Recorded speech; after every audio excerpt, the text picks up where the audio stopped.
પછી શ્રીજીએ પત્ર લખાવ્યા, જ્યાં જ્યાં સદાવ્રત ત્યાં મોકલાવ્યા. અન્ન દેવા જે સાધુ રહેલા, તેને ધૈર્યના શબ્દ લખેલા. બધા સદાવ્રતમાં શ્રીજી મહારાજે પત્રો લખ્યા છે. સહન કરજો કે થોડીક સહનની કથા આવે છે. સાધુને કેમ વર્તવું? કલ્યાણ માટે જન સાધુ થાય, તેના રૂડા લક્ષણ તો જણાય. ક્ષમા દયા ધીરજ ચિત્ત ધારે, ન કામ કે ક્રોધ નડે જ ક્યારે. કલ્યાણ માટે સાધુ થયા હોય એનો લક્ષણ તો ક્ષમા રૂપી હથિયાર એનું મોટું છે. ન કામ કે ક્રોધ નડે જ ક્યારે. કામ અને ક્રોધ એ બે વસ્તુ એને ક્યારે પણ નડે નહીં. કોઈક મારે, કોઈક લૂંટે, કોઈક દુર્જન ગાળ દે તોય સહન કરે, એને સાચા સાધુ કહેવાય. કદાચ કોઈક આવીને કંઠી તોડી નાખે તો એની સાથે કઈ લડાઈ બડાઈ કરે નહીં, એને કહેવાય સાધુ.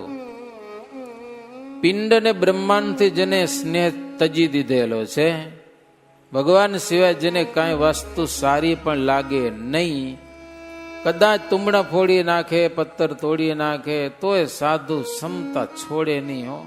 તોફાન ન કરે.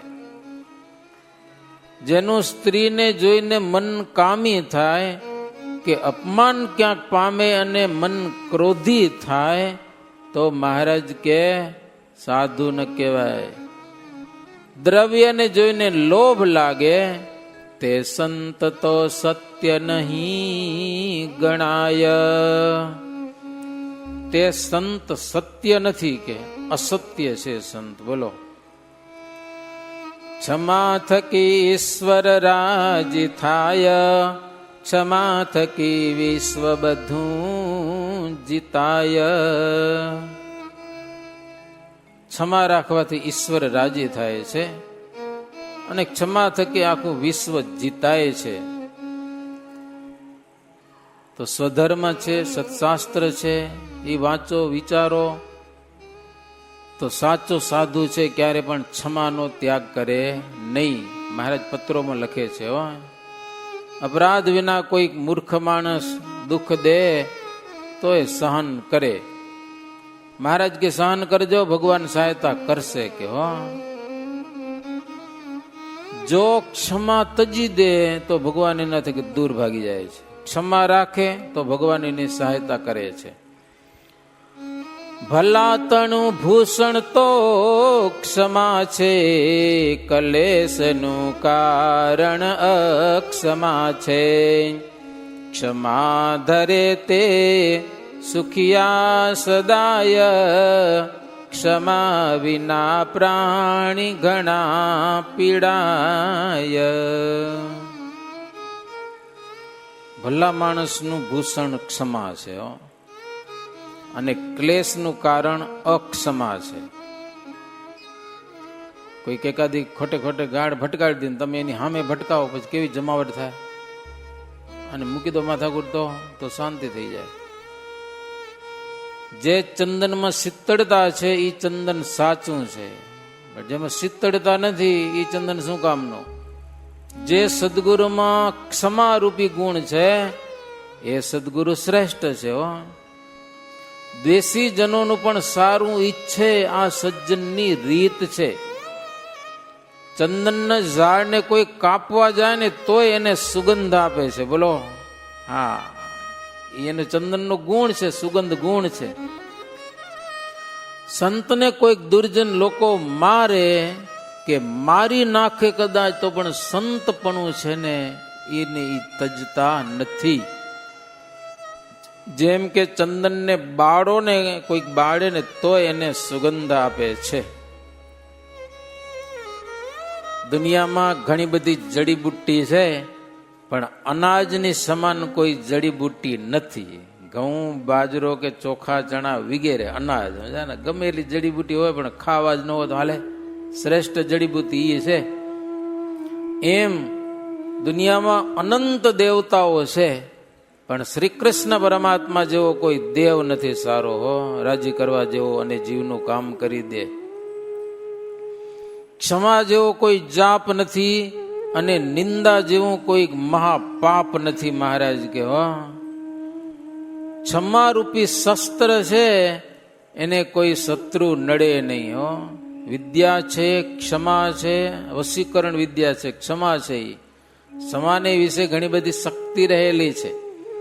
જેમ 16 વલું સોનું હોય એ સિંહણના દૂધને જીરવી શકે છે, બાકી ન જીરવી શકે, ભાગી જાય બારે. એમ ક્ષમા કોનામાં રહે કે એવો સુપાત્ર હોય ને એનામાં ક્ષમા રહે છે, બાકી સહન પણ થઈ શકે નહીં. કુપાત્ર હોય ને એના થકી ક્ષમા પણ દૂર ભાગે છે. પરીક્ષા છે, સોનાની પરીક્ષા અગ્નિમાં થાય છે. એમ સંત અને અસંતની પરીક્ષા માનભંગ થાય છે ને ત્યારે ખબર પડે છે સાચા છે કે ખોટા છે. ઘણી બધી કથા છે, હું થોડી ટૂંકી કરું સમજ્યા. ઋષિ બોલ્યા જમદગ્નિ ડાયા, ક્ષમા વડે વિપ્ર અમે પૂજાયા. ઐશ્વર્ય મોટું અતિએ વડ્યું છે, ક્ષમા વડે તે અમને જડ્યું છે. શ્રીમદ ભાગવતમાં કથા લખાયેલી છે. પરશુરામ ભગવાન જમદગ્નિના દીકરા હતા. સહસ્રાર્જુન રાજા એનો દ્રોહ કર્યો છે ઘણો બધો. કથા તો બધી આખી એવી જ છે. સહસ્રાર્જુન રાજા આખો લશ્કર લઈને જાય છે, જમદગ્નિની ઝૂંપડી આગળ આવે છે. જમદગ્નિ ઋષિ જાણ્યું કે રાજા આવ્યા છે. કામધેનુ ગાય ઊભી હતી, એના પ્રતાપે ઝૂંપડીમાંથી હોનાની ખોડસીઓ લઈ આવે, હોનાના થારીયું વાટકા આમ જાત જાતના સરબતિયા જળ અને મારે લેર કરાવી, જાત જાતના ભોજન. રાજા કે આટલું બધું મારા રાજ્યમાં નથી ગયો, અહીંયા ક્યાંથી બાવાની ઝૂંપડીમાં ક્યાંથી આવ્યું લ્યો. શેને કારણે આવે છે તપાસ કર્યો તો કામધેનુ ગાયને કારણે. આ ગાય મારા રાજમાં શોભે, લાવો. ઋષિ કે ભગવાને અમને આપી છે. રાજા કે આના બદલા બીજી હો ગાય આપું. હો ગાયને ચરો પૂરો મારી ક્યાંથી કરવો લ્યો, એક ઘણી છે કે. રાજા માનતો નથી, જોરે ગાયને લઈ જાય છે. પરશુરામ ક્યાંક બારે ગયા હતા ને આવ્યા. ગાય ક્યાં ગઈ તો કે સહસ્રાર્જુન રાજા લઈ ગયો. પછી તો પરશુરામ મૂકણા રે ગયા ત્યાં કને હો રાજા બાજાને હુડી ઉની લઈ આવ્યા, પતાવીને ગાય લઈ આવ્યા પાછી. પછી એના 5000 દીકરા હતા રાજાના, ઈ આવ્યા પાછા. જમદગ્નિ મુનિનું માથું કાપી ગયા. હવે તો પરશુરામને બહુ ખીચ ચડી સમજ્યા. પછી તો 21 વાર પૃથ્વી નક્ષત્રી કરી છે. પણ રાજાને મારી આવ્યા ને ત્યારે જમદગ્નિ કીધું પરશુરામને, બેટા આપણે તો બ્રાહ્મણ કહેવાઈએ, ક્ષમા વડે કરીને આપણી પૂજા છે, આપણે ક્ષમા કરવી જોઈએ સમજાય ને. પરશુરામ કે ક્ષમા કરવી જોઈએ પણ ક્યાં સુધી કરવી જોઈએ સમજાય ને. એ અંશ તો ભગવાનનો અંશ. પછી પાછા આવ્યા, બારી ગયા, મારે આવ્યા ઋષિનું માથું કાપી. પછી પરશુરામ તો હુડી નાખે બધાને. ક્ષમા વડે કરીને મહત્તા છે. ભગવાન શ્રીહરિ કહે છે ક્ષમા વડે કરીને જ ભગવાન રાજી થાય છે. અને ક્ષમાનું સામર્થ્ય શ્રીજી મહારાજ કહ્યું ન શકાય એટલું બધું છે. ક્ષમા વડે કરીને વિશ્વ વશ થાય છે. ક્ષમા વડે કરીને તમામ સ્વાર્થ પણ સિદ્ધ થાય છે. સશક્ત ને ભૂષણ તો ક્ષમા છે, અશક્ત ને તો ગુણ શ્રેષ્ઠતા છે. સમર્થ હોય પણ ક્ષમા કરે એનું આભૂષણ છે, અને અસમર્થ હોય કાંઈ ન કરી શકે એવાને પણ ક્ષમા છે એ શ્રેષ્ઠ ગુણ છે. ક્રોધે કરીને કોઈ ગાળ દે પછી જો સહન કરી લે ને તો જે સહન કરી લે ને જેટલા પાપ હોય ને એ બધા ઓની સામે જાય. જે ગાળ દીધી હોય ને એમાં બધા પેસી જાય. તો ગાળ સહન કરલા એટલો ફાયદો. ને એક જણે ગાળ દીધી તમને કહેતા તમે સામે બીજી ગાળ એવી ભટકારો તો પાપ બે વેચમાં બુજાય. આમાં જાવું કે આમાં જાવું, જાવું ક્યાં પછી ગાળ બોલે એના તમામ સત્કર્મ બળીને ભસ્મ થઈ જાય છે. એટલે કોઈ ગાળ તો બોલતા નહીં હોય, બોલવી નહીં પડતી હોય, બોલી પડે ગાળ બોલી. કોકને ટેવ પડી ગયો હોય, શું કરો તમે? ક્યાંક ક્યાંક કામ ધંધા કરતા હોય ને ક્યાંક ઠોક્યા કરે મારા, સમજ્યા ને, માણસોને કામ કરાવવા માટે કોકને ટેવ પડી ગયો ગાળું બોલવાની. લ્યો, એક જગ્યાએ અમે હતા, સમજ્યા, કામ કરાવતા હતા. મને કે સ્વામી તમે એક વાર ભાગી જાઓ. મેં કીધું તમને અડાવીને તમને કીધું તો આને ગાળું ભટકાવી પડે, માણસોનું કામ નથી કરતા. કે લ્યો, અહીંયા તો ખબર નહીં કેનિયામાં ગોલાને બહુ ગારું દે, સમજ્યા ને, ક્યાંક ક્યાંક તો છૂટ ઠોકે. ઓલા બધા સમજે નહીં એટલે જાય, આ ગુજરાતીમાં બોલે, સમજ્યા ને, ઓલાને ખબર પડે નહીં. સંતો કે ગાળું બોલવામાં ફાયદો શું? કે તમે ગાળું બોલી બોલીને માણસોને કામ કરાવો એ બરોબર નથી, કાંક સુધારો કરો. પણ શું સુધારો કરો? કે લ્યો, સંતો હાર મારો ઉપાય બતાવ્યો, જબરો સુધારો, સમજ્યા ને. તમે વાત કરો છો અને વાત તમારી મનાતી નથી ને, એ તમારી વાતમાં પાવર નથી, એટલા માટે. હો, સંતો કે તમારી વાતમાં થોડોક પાવર ભરો, પાવર તો સારું મનાશે. તો પાવર કેમ ભરાય? કોઈને પણ જે વાત કરો ને તારે હૃદયમાં સ્વામિનારાયણ સ્વામિનારાયણ મહારાજને યાદ કરીને વાત કરો, એ ભગવાનનો પાવર ભેગો જશે. એવા અખતરા થયા આફ્રિકામાં. બોલો, ગાળ બોલતા હતા ને, ગાળ બોલવાનું બંધ કર્યું, મનમાં સ્વામિનારાયણ નામ લઈને વાત કરવાની. લ્યો, વધારે કામ કરે ગાળ બોલવા કરતા. જોયું, ખબર પડી, મહારાજને સંભારીએ સ્વામિનારાયણનું નામ લઈને કહેવાના માણસોને, તમારા મજૂર માણસોને આ કામ કરો તો વધારે માનેરા પેલા કરતા. એક ફાયદો થઈ ગયો, સમજાય કે નહીં? એટલે ગાળ બોલવામાં ફાયદો નથી. જે ગાળ બોલે ને એના સત્કર્મ પુણ્યકર્મ બધા બળીને ભસ્મ થઈ જાય. અને ગાળ કદાચ કોઈક સહન કરી લે ને, એના પાપ હોય ને બધા ઓમાં પહી જાય. એટલે સહન કરવી, બોલવી તો નહીં જ. તો મહારાજ સંતો કે ક્ષમા રાખજો, ધીરજ રાખજો, ભગવાન તમારી રક્ષા કરશે. ભગવાન ઉપર વિશ્વાસ રાખજો, ઉદાસ ન થાજો. કદાચ વૈરાગીઓ હેરાન કરે તો એવા પત્ર લખાવીને મહારાજ જેટલા સદાવ્રતમાં હતા ને બધા સદાવ્રતમાં મૂકી દીધા. કાગળ મહારાજ જોકે વૈરાગીઓ તોય હોખણા રહ્યા નથી. પછી આમાં કથા નથી લખી, પણ બીજા શાસ્ત્રોમાં એવી કથા લખી છે. મહારાજ એક જગ્યાએ સભા ભરીને બેઠા હતા. મહારાજ કે હવે શું કરવું આપણે? કે લ્યો, સંતોને હેરાન કરે છે, સદાવ્રત હાલવા દેતા નથી. સંતો કે મહારાજ તમે કયો એમ કરીએ, બીજી વાત નહીં. આધારણ સમય એવું લખ્યું છે, એક ઝાટકે શ્રીજી મહારાજ બધા સદાવ્રત બંધ કર્યા. બોલો, એકી ઝાટકે બધા સદાવ્રત બંધ.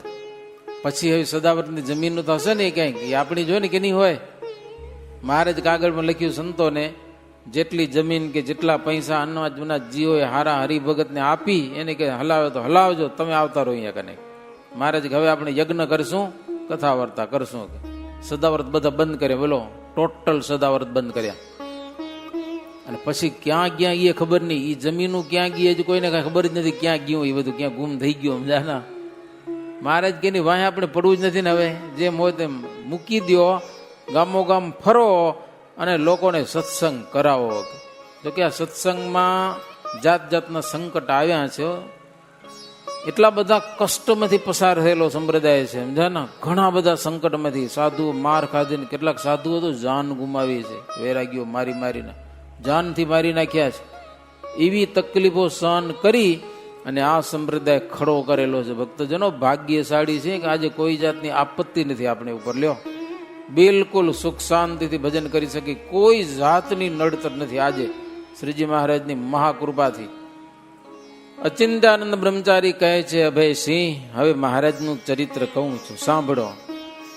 એક વિપ્ર હતો દેણદાર, મુજવ્યો લેણદારે અપાર, એથી અંતર માય કડાઈ, જાણ્યું જીવ કાઢું વિખ ખાઈ. કે ગમે મહારાજ મેઘપરમાં કાઢ્યો. મેઘપરમાં એક બ્રાહ્મણ રવજી વિપ્ર કરીને બહુ કરજ થઈ ગયો. સમજો કોઈ રીતે પૂરા એમ હતું નહીં. હવે મરવું કે શું કરું એમ મહારાજને શરણે આવ્યો. મહારાજ કે મરવાનું કાંઈ નહીં, કરજ કેટલું કયો, અમે રૂપિયા દઈએ. મહારાજ એનો કરજ હતો એને કરતા 1.5 રૂપિયા દઈ અને એને શ્રીમંત બનાવી દીધો. લ્યો, સુખી કર્યો એક બ્રાહ્મણને. એમ તો શ્રીજી મહારાજે અનંતના કામ કરેલા છે. મેઘપુરમાં રહી મહારાજ એવા એવા કર્યા ઘણા કાજ, માસ 2 સુધી કીધો નિવાસ. 2 મહિના મહારાજ રહ્યા હો મેઘપુર ગામમાં. પછી માણાવદરના ભક્તજનો આવીને પ્રભુને વિનંતી કરી છે, મહારાજ જન્માષ્ટમી અમારે ગામ કરો. મહારાજ કે હાલો. ત્યાં ગયેલા છે માણાવદરમાં, કૃષ્ણ જન્માષ્ટમીનો મહારાજ સમયો કરેલો હશે. ત્યાં મયારામ ભટ્ટે મહારાજને પ્રશ્ન પૂછ્યા છે, પ્રભુ ધર્મ શું અને અધર્મ શું છે? એની કથા સત્સંગી જીવનમાં જબરજસ્ત લખાયેલી છે. ધર્મ પરિવાર શું અને અધર્મ પરિવાર શું? અધર્મ કામ, ક્રોધ, લોભ, મોહ, માન, આ 5 શત્રુને આશરીને બધા દોષો રહેલા છે અધર્મ પરિવાર. અને ધર્મ પરિવાર સદગુણો બધા, કથા, કીર્તન, ભજન, સ્મરણ, સાત્વિક બુદ્ધિ, આ બધું. એમાં શ્રીજી મહારાજ કે આ 5 દોષો વડે કરીને ઇન્દ્ર જેવા રાજા મહારાજાઓ પણ દુઃખી થયેલા છે. એના મહારાજ આખ્યાનો કહેલા છે, મોટા મોટા આખ્યાનો ખૂબ કહેલા છે. જેને પ્રગટ પ્રભુ મળે એના થકી આ દોષો જીતાય છે, બાકી બીજાથી દોષો જીતાતા નથી. ભગવાન મળ્યા પછી પણ પોતે એક લક્ષ્ય રાખે કે જો દોષો જીતવા છે તો જીતાય હો. તો આવી શ્રીજી મહારાજ મજાની વાતો કરતા હતા, લોકોને વાતો બહુ ગમી, બહુ સુખ મહારાજના વેણને બહુ સુખ દેણ સમજ્યા બધા હો. પછી ભાડેરના રાજા આવીને મહારાજને કે મહારાજ કપિલા છઠ આવે છે ત્યાં કરો. મહારાજ કે હાલો ત્યાં. હાવ સરળ ભગવાન હો, કાંઈ નહીં. ભાડેર પધાર્યા છે પ્રભુ. ત્યાં કપિલા છઠનો મહારાજ મોટો ઉત્સવ કરેલો છે. શ્રાદ્ધ પક્ષના દિવસો આવ્યા. માત પિતા ધર્મ ભક્તિનો મહારાજ શ્રાદ્ધ કરેલું છે. અને ત્યાં હજારો બ્રાહ્મણોને જમાડ્યા છે. જે કાર્ય કર્યો છે ને મહારાજ ત્યાં અહિંસાનો ઉપદેશ કરેલો છે. મહારાજ કે ગમે એવો ધર્મ હોય, ગમે એવા દેવતા હોય, પણ જેની આગળ હિંસા થતી હોય, બકરા ઘેટા વગેરે ગમે એની, તો એ બરોબર નથી જ. મહારાજ કે હો, સનાતન ધર્મમાં એ વિરોધ છે, ગમે તેવું હોય. મહારાજ કે એવો કોઈ દેવ હોય ને, મરેલા બકરા ખાવા ખપતા હોય તો એ દેવને છોડી દો, કે કાંઈ જરૂર નથી. બોલો, જબરો મહારાજ ઉપદેશ કર્યો છે. અને કેટલાક શ્રાદ્ધમાં માંસનું બલિદાન થતું હતું. હા, આજની તારીખ સુધી ભાડેરમાં શ્રીજી મહારાજ જબરો ઉપદેશ કરી અને ઈ માંસ બલિદાનનો શ્રીજી મહારાજ નિષેધ કરેલો છે. મહારાજ કે હિંસા કરવી દેવની આગળ એ એક જાત તો કસાઈનું કામ કહેવાય. કે કોણ, કયો દેવ રાજી થાય? મહારાજ કે લ્યો. પછી મહારાજ બીજી વાત ભાડેરમાં ઈ કરી કે ભૂત પ્રેતનો ઉપદ્રવ થાય તો કઈ ભૂત વળગી જાય, હેરાન કરે. હવે ભૂત આમ ઓછા થઈ ગયા, નહીં દેખાય ક્યાં? પેલા હારા દેખાતા ક્યાંક, સમજ્યા ને? આપણે બહુ જોયા નથી ભૂત. મહાણમાં કોઈક આવ્યું તો જોયું હશે એકાદ બે જગ્યાએ, પણ આમ ભૂત જોયા નથી. હવે ઓછા થાય. જી હોય એ બધી ખબર નથી પડતી બધી કેમ ઓછા થઈ ગયા એમ. પેલો તો એ ક્યાંક પીપળામાં પડ્યા હોય ને, ક્યાંક વડમાં પડ્યા હોય ને, ક્યાંક કંડામાં પડ્યા હોય ને. એક જગ્યાએ કંઈક દહીંસરા હતું, ક્યાં કરે ભૂત વર્ગ્યો, સમજા ને? તો સંતોને બોલાવ્યા. સંતો કે કાં વર્ગ્યો આને? તો મારા માથે મૂતર્યો. કે લો, તે સંતો કે મૂતરે ત્યાં તો બેઠો તો ભાગી જાઉં છું ને પરું. કે લે, કોઈ કંડા નીચે પેશાબ કર્યો હશે, ભૂત વળગી રહ્યો લો એને. એટલે કે માથે મૂતરે નથી બેઠું હોય તો ભાગી ન જવાય, એટલી અક્કલ ન હોય ભૂતને. કે અમે નિગર બહાર ગયા લ્યો, સંતો પાણી છાંટીને કાઢતા ભૂતને બહાર, સમજ્યા ને? તો એવા ભૂત અત્યારે એ તકલીફ ઓછી થઈ ગઈ છે લ્યો. હા, ક્યાંક ક્યાંક તો અમે આથમના ફરવા ગયા હતા, સમજ્યા ને? એ કે સ્વામી પવન ન હોય ને કાંઈ ન, રાતના 12 વાગે ફટાક કરતા દરવાજા ખુલી જાય, સમજ્યા કે નહીં? બીક લાગે કે ન લાગે? વગર પવને ભૂત જ દેખાય, સમજ્યા ને? સારું છે આપણી પાસે નથી, પણ ક્યાંક ક્યાંક એવું સાંભળ્યું કે દોરા ધાગા આવે છે, ક્યાંક ક્યાંક કોઈક મંત્ર આવે છે, સમજ્યા ને? એક વાત કહું, દોરા મંત્ર આવશો તો મંત્ર કામ કરશે, નહીં કરે કામ નહીં એમ નહીં. કોઈ પણ મંત્ર છે ને, બધા જ મંત્ર અથર્વવેદના છે. કોઈ પણ દેવતાનો મંત્ર તમે જપીને દોરો બનાવશો તો દોરો કામ કરશે. તાવ આવતો તાવ ઉતરી જશે, માથું દુખતું માથું મટી જશે. સમજણ પડે તમને? કામ કરશે. પણ મહારાજ મેલા મંત્રની ના પાડી છે, સમજ્યા કે નહીં?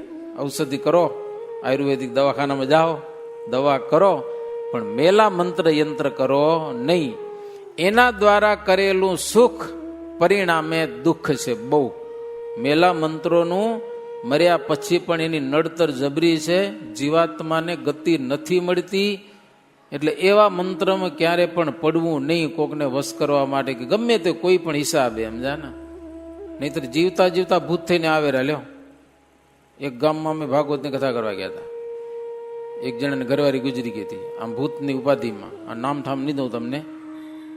પછી એનો ભાઈ હતો, એ કે સ્વામી મારે નજરે જોયેલું કે લ્યો હું ઘરમાં ગયો, મારો ભાઈ ખુરશીમાં બેઠો ધૂણે, એની ઘરવાળી ગુજરી ગઈ હતી, ધૂણે આમ જોરદાર. એ સત્સંગી પાકા પાછા, તોય મેં ભૂત ગરી આવ્યું ક્યાંકથી. પછી કે મેં પૂછ્યું છે શું, કે એક ગામનો કોઈ મહાણ આવીને બોલ્યો એટલે એમાંથી. એ મહાણ બોલ્યો કે તમારા ઘરના બગીચામાં એક કુઈડી દાટેલી પડી છે, એ કાઢી નદીમાં નાખ્યા ભાંગી નાખો તો બધું હરખું થઈ જશે. તેનો ભાઈ હતો નાનો, એ કે સ્વામી મારે હાથે મેં કુઈડી કાઢી, પેલો અહીંથી નીકળી માં અહીંથી એ ફોડીને નાખી દીધી, મારા ભાઈને બરોબર થઈ ગયું. એમાં ઘરવાળી ગુજરી ગઈ, એમાં બધી સંકટ થયું. કોઈકને દુઃખી કરવા માટે ક્યાંક ક્યાંક આજે પણ છે આ મંત્રો, મેલા મંત્રો કોઈકને હેરાન કરવા માટે. આપણા ગામમાં ભલે નહીં હોય, ખબર નથી, પણ ઈર્ષા દેખાયને કારણે કોકને આવું કરવામાં આવે છે. અત્યારે તમને સફળતા મળશે, તમને જેને હેરાન કરો હેરાન થઈ જશે. શું સમજો રા? હેરાન થઈ જશે, દુઃખી થઈ જશે, ના કોઈ ધંધા નિહાલે પાયમાલ થઈ જશે. પણ એનું પરિણામ તમને અથવા તો તમારા પરિવારને, તમે મરી ગયા પછી તમારા કુટુંબમાં એ નડતર એવી નડશે કે વર્ષો સુધી પરિવાર સુખી નહીં થાય. એટલે આ ધંધો કોઈ કરતા નહીં, ભલા થઈને, સમજાય ના. મેલી વિદ્યામાં કોઈ દિવસ પડવું નહીં. દોરા ધાગામાં સ્વામી ચોખ્ખી ના પાડીએ, જરાય પ્રતીતિ રાખવી નહીં. સુખેથી જેમ ભગવાન જીવાડે ને એમ જીવી જાવું. શ્રીજી મહારાજ કે ભૂત પ્રેતાદિક નો ઉપદ્રવ થાય તો નારાયણ કવચ નો પાઠ કરજો, કાં તો વિષ્ણુ સહસ્ત્ર નો પાઠ કરજો, કાં તો હનુમાન કવચ નો પાઠ કરજો. પણ ચંડી આદિક જે પાઠ છે ને એ તો પાપ રૂપ છે પાઠ, કે મહારાજ કે એને છોડી દેવાના. બીજું માંસ કે દારૂ એનું બલિદાન કોઈ દેવતાને ગમે ત્યાં લખ્યું હોય ને મહારાજ કે એ નહીં જ કરવાનું. બસ મહારાજ કે એમાં કોઈ જાતનો ધર્મ આવતો જ નથી, ધર્મી માણસને કરવાનું હોય જ નહીં. મહારાજ બહુ વાત કરી એવી હો. બ્રાહ્મણોને કેટલાકને તકલીફ થઈ ગઈ કે અમારી પરંપરા હાલું આવે, શું કરવું? મહારાજ કે બંધ કરો, કે બસ બીજી વાત જ નહીં. પણ કોઈક યજમાન કરાવે તો મહારાજ કે કદાચ તમને છાનું કરવું પડે, તમારે આજીવિકા વૃત્તિ ન ચાલે એવું હોય તો કર્યા પછી પણ તમારે એનું પ્રાયશ્ચિત કરી નાખવાનું. બોલો, બ્રાહ્મણો બહુ રાજી થયા હો કે અમારી આજીવિકા વૃત્તિ તમે ભાંગીએ નહીં, કે સમજ્યા ના. મહારાજ કે એ ધર્મ નથી, ગમે એવી પરંપરા હોય એ અધર્મ જ છે. એવી મહારાજ ભાડેરમાં જબરજસ્ત આખી એક શરૂઆત કરી ત્યાંથી હો. કોઈ પણ શ્રાદ્ધમાં કે માંસનું બલિદાન થતું મહારાજ બધું બંધ કરાવ્યું. પછી ઓલિયામાં શું કહેવાય નોરતમ, આ નોરતમ થતું હતું એ મહારાજ બધું બંધ કરાવ્યું. ત્યાં મહારાજ દશેરાનો ઉત્સવ કર્યો, દિવાળી કરી, અન્નકૂટનો ઉત્સવ કર્યો, ગોરધનની પૂજા કરી. હજારો સંતો હરિભક્તો બધા આવ્યા મહોત્સવમાં અને પ્રેમથી જમ્યા, મહારાજના દર્શન કર્યા.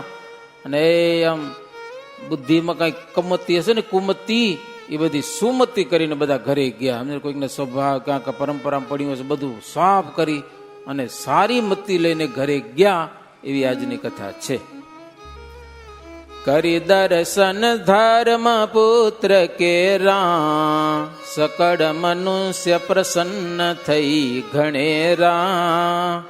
પ્રભુ પદ પ્રણમી પછી સીધાવ્યા, શુભમતી રૂપી અલભ્ય લાભ લાવ્યા.